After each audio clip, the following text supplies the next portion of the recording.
Pas facile de manier la moissonneuse dans ce type de parcelle. Il faut slalomer entre les arbres. Car ici, les noyers côtoient l'orge ou même le blé. Une alliance qui fonctionne bien, c'est l'agroforesterie. Cette année, la récolte d'orge est même exceptionnelle.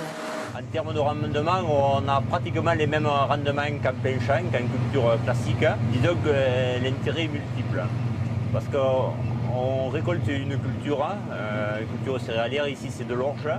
Et au bout de 30-35 ans, on pourra récolter les arbres, qui sont des noyers et qui apportent une forte valeur ajoutée à la parcelle. Un intérêt économique à long terme pour les agriculteurs, un intérêt environnemental aussi. Les chauves-souris et les insectes utiles sont revenus sur ces parcelles grâce aux arbres où ils peuvent se nicher. Chaque bande est considérée comme une haie avec sa propre faune et flore particulière. Et ça, c'est un plus pour les céréales? Ah oui, c'est un plus parce qu'il y a plein d'auxiliaires bénéfiques pour la culture. Donc ça permet quoi? D'éviter les traitements, voilà. Depuis leur plantation, il y a 20 ans, ces arbres au milieu des champs sont scrutés à la loupe. Je vais faire 4 scans pour cet arbre. Ouais. La quantité de bois et de feuillage analysée grâce à des images en 3 dimensions. Les deux cultures, bois et céréales, sont certes en compétition, mais une compétition bénéfique selon ce chercheur. Les cultures utilisent le soleil l'hiver quand les arbres n'ont pas de feuilles. Les arbres utilisent le soleil l'été quand la culture est récoltée. Et pour l'eau, pour les racines, c'est un peu pareil. On a bien montré dans ces parcelles que les céréales forcent les arbres à descendre en profondeur et donc à avoir des racines plus profondes que s'il n'y avait pas de culture.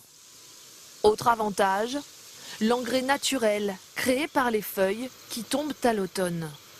Elles deviennent de la nourriture pour le sol. Les racines profondes créent aussi un compost qui rend la terre plus fertile. Des céréales, mais aussi de la vigne, entre différentes sortes d'arbres. Une vingtaine d'essences sont testées dans ce domaine du Languedoc. Des arbres qui pourraient être un atout pour le vin dans le futur. Avec le changement climatique, ici on craint beaucoup d'avoir trop de chaleur, des maturités trop précoces. Et l'ombre des arbres peut retarder la maturité et donc améliorer la qualité du raisin.